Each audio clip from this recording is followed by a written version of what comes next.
চুপ কথা, চুপ থাকো, গল্প শোনো।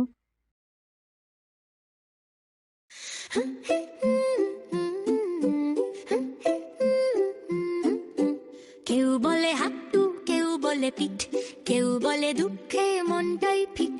মলয়ে হেসে বলে একটাই কথা, ভরসা রাখো বাবু যাবেই বাঠা। মলয়ের মল মরে মলয়ের মল মো, ব্যথা গেলে হাসি আসে মন হয় নরম। ও মলয়ের মল মরে মলয়ের মল মো, শরীর হোক বা মন সব ঠিক একদম।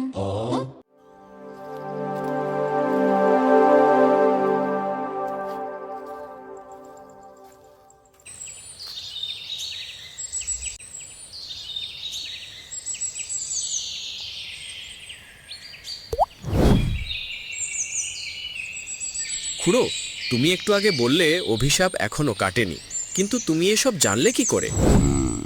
প্রশ্নটা ভালো করেছিস মলয়। তাহলে বলো খুড়ো, আমি তো কিছুই বুঝতে পারছি না। রাজমহলের ভেতর ঘুরতে ঘুরতে আমি একটা আশ্চর্য বই খুঁজে পেয়েছিলাম। বই? হ্যাঁ, বহু পুরনো একটা বই, ধুলোয় ঢাকা, প্রায় নষ্ট হয়ে যাওয়া। তাতে কি লেখা ছিল? সেই বইতেই এই অভিশাপের ইতিহাস লেখা আছে। কে লিখেছে বইটা? সেটা নিশ্চিত করে বলা কঠিন, তবে আমার ধারণা কোনো এক পথহারা মানুষ ভুল করে এই প্রাসাদে ঢুকেছিল, তারপর আর কখনো বেরোতে পারেনি। আগে সেই হয়তো সব ঘটনা লিখে রেখে গিয়েছিল। তাহলে দেরি করছো কেন খুড়ো? তাড়াতাড়ি বলো, বই থেকে আর কি কি জানতে পেরেছো? আচ্ছা, তবে শোন। বহু বছর আগের কথা। এক রাক্ষস ছিল। দীর্ঘ তপস্যা সাধনার মাধ্যমে সে অসাধারণ শক্তি ও বহু সিদ্ধি লাভ করেছিল। সেই রাক্ষসের 2টি ছোট পুত্র সন্তান ছিল। সন্তান দুটিকে সে ভীষণ ভালোবাসত। 2 ভাই প্রায়ই এই জঙ্গলে নানা ছদ্মবেশ ধরে খেলাধুলা করত। কখনো হরিণ, কখনো খরগোশ, আবার কখনো অন্য কোনো বনের প্রাণীর রূপ নিত তারা। কিন্তু সেদিন ওরা 2 ভাই সেদিন হরিণ সেজেছিল। হরিণ? হ্যাঁ, তবে সাধারণ হরিণ নয়। বড় ভাইটি সেজেছিল সাদা হরিণ, এমন সাদা যেন কোনো স্বর্গীয় আলোর খণ্ড মাটিতে নেমে এসেছে। আর ছোট ভাইটি খুব শখ করে সেজেছিল সোনার হরিণ, কারণ তাদের বাবা সবসময় ছোট ছেলেটাকে বলতো আমার সোনার টুকরো, আর বড় ছেলেটাকে ডাকতো আমার চাঁদের টুকরো বলে। ওদের চেয়ে প্রিয় আর কিছুই ছিল না সেই রাক্ষসের। কিন্তু সেদিন ভাগ্যের লেখা ছিল অন্য কিছু।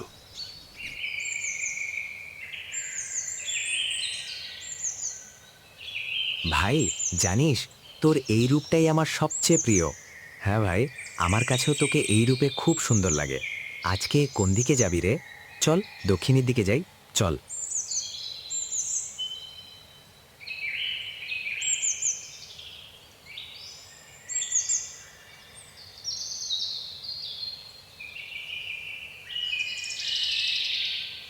আরে ভাই, মনে হয় কেউ আসছে। ঘোড়ার খুরের আওয়াজ পাচ্ছি। সর্বনাশ, শুনেছি এই এলাকার রাজা প্রায়ই শিকারে আসেন। উনিই নন তো? বুঝতে পারছি না। চল ওইদিকে পালাই। হ্যাঁ, তাড়াতাড়ি চল।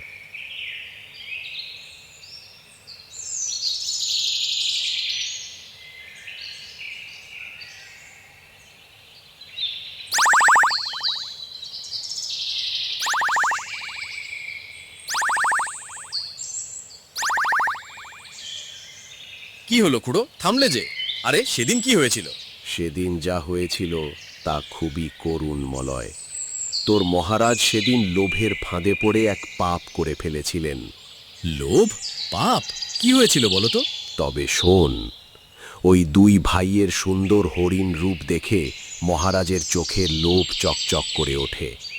মহারাজ তাদের তাড়া করেন এবং তীরের আঘাতে শিকার করার চেষ্টা করেন। সেই তীরের আঘাতেই 2 ভাইয়ের মৃত্যু ঘটে, আর রাক্ষস হয়ে যায় সন্তানহারা। শোক আর ক্রোধে অন্ধ হয়ে রাক্ষসের চোখে তখন প্রতিশোধ ছাড়া আর কিছুই ধরা পড়ে না। সে তার জাদুবল প্রয়োগ করে, আর তারপর যা ঘটেছিল। এর মানে রাজা, রাজা আদিত্য এই রাজ্যের রাজা আমার সন্তানদের কেড়ে নিয়েছে, আমার সন্তানদের হত্যা করেছে। আমি অভিশাপ দিচ্ছি, যে রাজ্যের রাজার কারণে আমার জীবনের সব আলো নিভে গেছে, আমি বেঁচে থাকতে সেই রাজ্যের কেউ আর আলোর মুখ দেখবে না। তাদের জীবন কাটবে রাত্রির অন্ধকারে, হতাশায় আর দুর্দশায়। আর যে রাজার কারণে আমি চিরতরে বাবা ডাক হারিয়েছি, সেই রাজাও আর কোনো দিন তার সন্তানের মুখে বাবা ডাক শুনবে না। আজই তার সন্তান। না বাবা, না, এই অনিষ্ট আপনি করবেন না। আপনার দোহাই লাগে। আমি বুঝতে পারিনি তারা আপনার সন্তান ছিল। আমি তাদের সাধারণ হরিণ ভেবে ভুল করেছি। এই অন্যায় আমি জেনে বুঝে করিনি। এত বড় শাস্তি দেবেন না বাবা। আমার অপরাধ ক্ষমা করুন। আমি যা একবার বলেছি তা আর ফিরিয়ে নেব না। তবে হ্যাঁ, তোর সন্তানের প্রাণ ভিক্ষা আমি দিতে পারি, কিন্তু তবুও তুই বাবা ডাক শুনতে পাবি না। আজ থেকে তোর কন্যা অনন্ত নিদ্রায় আচ্ছন্ন থাকবে। তোর রাজ্যের কেউ তার ঘুম ভাঙাতে পারবে না। অন্য কোনো রাজ্যের কেউ যদি তাকে জাগানোর চেষ্টা করে, তবে তোর কন্যা ভয়ঙ্কর রাক্ষসীর রূপ ধারণ করবে আর তাকে গ্রাস করবে। তারপর আবার গভীর নিদ্রায় তলিয়ে যাবে। দয়া করুন বাবা, আমার কন্যা নিষ্পাপ, তার কোনো দোষ নেই। আজ পূর্ণিমা, এমনই কোনো এক পূর্ণিমার রাতে যদি তার নিদ্রা ভাঙে আর যদি পূর্ণ চাঁদের আলো তার শরীরে পড়ে, তবেই সে এই অভিশাপ থেকে মুক্তি পাবে। ততদিন সে ঘুমিয়েই থাকবে। বুঝলাম। তার মানে সবকিছু শুরু সেই দিন থেকেই, রাক্ষসের অভিশাপ। তাহলে এর শেষের উপায়ও একটাই, সেই রাক্ষসের কাছেই যেতে হবে। ঠিক আছে খুড়ো, চলো, তুমি আমার সঙ্গে থাকলে আমি ঠিক পথ খুঁজে নেব। খুড়োকে পুটলিতে নিয়ে মলয় অজানা পথের উদ্দেশ্যে হাঁটা শুরু করল। তার লক্ষ্য একটাই, রাক্ষসের মুখোমুখি হওয়া এবং মহারাজ আদিত্যের রাজ্যকে অভিশাপমুক্ত করা। পথ যেন শেষই হতে চায় না। কখনো ঘন জঙ্গল, কখনো বন্ধুর পাহাড়ি রাস্তা। হাঁটতে হাঁটতে হঠাৎ মলয়ের চোখ পড়ল একটি বিশাল বটগাছের নিচে। সেখানে এক বৃদ্ধা অসহায়ভাবে শুয়ে আছেন। কাছে যেতেই সে বুঝল তীব্র তৃষ্ণায় বৃদ্ধার ঠোঁট শুকিয়ে গেছে। তিনি কাপা কণ্ঠে শুধু বললেন, একটু পানি। এক মুহূর্তও দেরি করল না মলয়। পাশের পুকুর থেকে নিজের হাতে পানি এনে ধীরে ধীরে বৃদ্ধাকে পান করাল। কিছুক্ষণ পর বৃদ্ধার মুখে প্রাণ ফিরে এল। মলয় তার পাশে বসে গল্প করতে করতে জানতে পারল বৃদ্ধা ভীষণ অসহায়। 3 কূলে তার বলতে আছে শুধু এক দূর সম্পর্কের নাতি।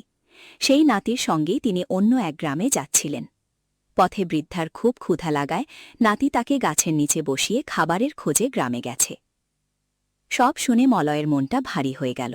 সে বৃদ্ধাকে সাবধানে থাকতে বলল এবং আবার যাত্রা শুরু করতে উদ্যত হল। ঠিক তখনই বৃদ্ধা তাকে ডেকে বললেন, বাবা, তুমি আজ আমার প্রাণ বাঁচিয়েছ। আমার দেওয়ার মতো আর কিছু নেই, শুধু এই আয়নাটা আছে। এটা আমার সবচেয়ে মূল্যবান সম্পদ। আজ থেকে এটা তোমার। মলয় বিনয়ের সঙ্গে উপহারটি গ্রহণ করল। এরপর আবার শুরু হল দীর্ঘ পথচলা। কখনো প্রখর রোদ, কখনো ঝড় বৃষ্টি, কখনো গভীর অরণ্যের অন্ধকার। পথে নানা বিপদ, নানা অভিজ্ঞতা তাকে আরও সাহসী আর দৃঢ় করে তুলল।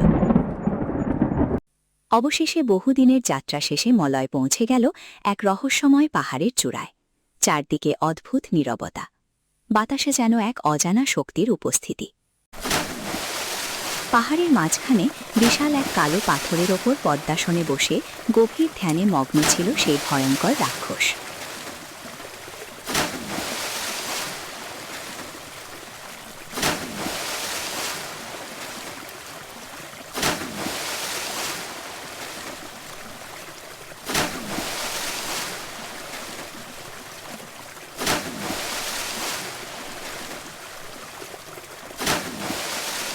মলয় ধীরে ধীরে সামনে এগিয়ে গেল। ঠিক তখনই কোনো শব্দ না হওয়া সত্ত্বেও রাক্ষসের চোখ দুটি আস্তে আস্তে খুলে গেল। এসেছিস তাহলে? বাহ, বেশ। রাজকন্যাকে অভিশাপ মুক্ত করেছিস বলে এটা ভাবিস না যে পুরো রাজ্যকেও মুক্ত করতে পারবি। সেই চেষ্টাটাও করিস না, কোনো লাভ হবে না। যদি নিজের ভালো চাস তাহলে এখনই ফিরে যা। ফিরে যাব বলে তো আসিনি। আপনি সন্তান হারিয়েছেন, সেই যন্ত্রণা আমার মনেও দাগ কেটেছে। কিন্তু তাই বলে এত বড় শাস্তি? না, একে শাস্তি বলা যায় না। এ তো নির্মম অন্যায়। রাজা জেনে শুনে আপনার সন্তানকে হত্যা করেননি, ভুল হয়েছে তার, আর সেই ভুলের জন্য তিনি অনুতপ্ত। এ কথাও আপনি জানেন। ধরে নিলাম রাজা অপরাধ করেছিলেন, কিন্তু রাজ্যবাসী, তাদের অপরাধটা কি? তারা তো কোনো অন্যায় করেনি। তাহলে কেন তারা এই অভিশাপের বোঝা বইবে? কেন তাদেরও আপনার ক্রোধের মূল্য দিতে হবে? তাদের অপরাধ একটাই, তারা ওই রাজ্যের প্রজা। আর কোনো কথা আমি শুনতে চাই না। আমার ধ্যানের সময় হয়ে গেছে। যদি নিজের প্রাণটা বাঁচাতে চাস তাহলে এখনই ফিরে যা, মূর্খ। নইলে এই স্থানেই তোর মৃত্যু অবধারিত। মৃত্যু? কোন অপরাধে? এই একটি কথাতেই আপনি প্রমাণ করে দিলেন আপনি কতটা অহংকারী আর কতটা নির্মম। যে নিজের শক্তির অহংকারে অন্যের প্রাণের মূল্যই বোঝে না, সে কখনো ন্যায়ের কথা বলতে পারে না। নির্বোধ! তুই কি ভেবেছিস এখানে এসে রাজ্যকে বাঁচিয়ে বীরের মতো ফিরে যাবি? তাহলে শুনে রাখ, আমি যতক্ষণ বেঁচে আছি ততক্ষণ তোর সেই আশা কোনো দিনই পূরণ হবে না। আর তুই, তোর মতো তুচ্ছ এক মানব আমার একটি পশমও স্পর্শ করতে পারবে না। মৃত্যুকে তুই নিজেই ডেকে এনেছিস, তাই হোক। এবার মৃত্যুর জন্য প্রস্তুত হও।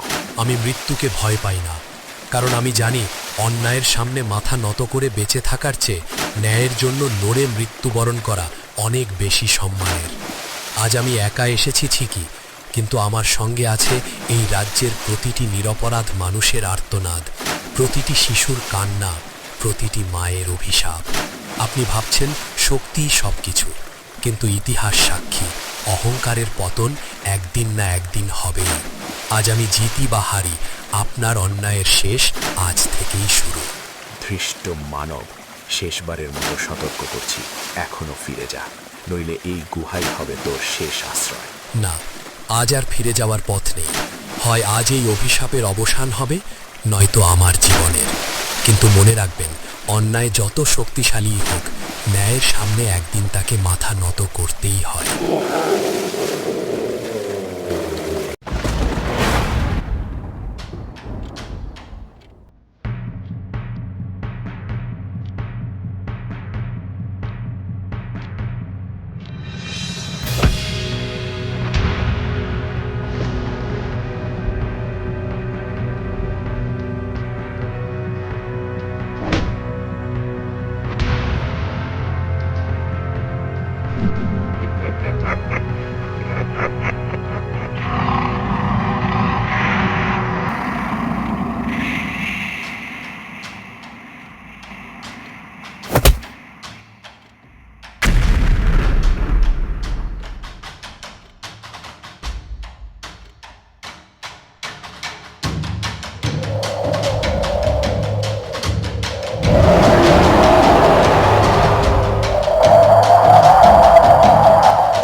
আর একটু হলেই।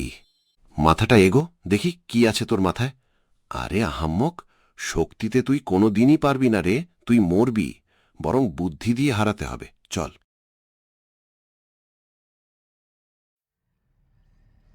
কি করব খুড়ো? এই তো, এটাই কাজে লাগা। রাক্ষসের শক্তিকেই রাক্ষসের বিরুদ্ধে ব্যবহার করতে হবে। ঠিকই বলেছ খুড়ো, বুঝেছি কি করতে হবে। এবার সে ইচ্ছে করেই রাক্ষসটিকে আরো বেশি রাগিয়ে দিল। রাগে অন্ধ হয়ে রাক্ষস তার ভয়ঙ্কর জাদু শক্তি ঠিক সেই মুহূর্তে ঘটল অপ্রত্যাশিত। রাক্ষসের নিজের শক্তি তার বিরুদ্ধে ফিরে এলো। মুহূর্তের মধ্যেই রাক্ষস পরাস্ত হল, আর তার তৈরি সব মায়াজাল ভেঙে গেল। কিন্তু হঠাৎ, তুমি? হ্যাঁ, আমি পড়ি। রাক্ষসের কাছে বহুদিন বন্দী ছিলাম।